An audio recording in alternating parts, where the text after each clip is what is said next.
এমন এক সিচুয়েশনে আছি গাইস, কেক বানালে পেজে পোস্ট করতে পারি না। পোস্ট না করলে পেজের রিচ কমে যায়, আর রিচ কমে গেলে পেজে অর্ডার কম আসে, আবার অর্ডার কম আসলে টেনশন বেড়ে যায়। টেনশন বেড়ে গেলে আবার ভিডিও মেক করি, ভিডিও মেক করলে আবার রিচ বেড়ে যায়, আবার রিচ বেড়লে আবার বেশি অর্ডার আসে, বেশি অর্ডার আসলে আবার পেজে পোস্ট করতে পারি না। কি মাথা ঘুরায়, সেম আমারও মাথা ঘুরায়, কিচ্ছু করার নেই। এভাবে চলছে দিন, যাচ্ছে দিন, হচ্ছে দিন।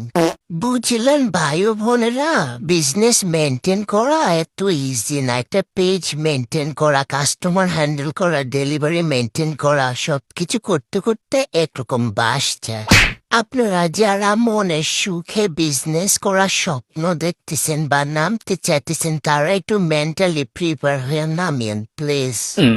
না হলে আমার মতো পাগল হতে বেশি সময় লাগবে না, এমনি আমার অবস্থা বেহাল।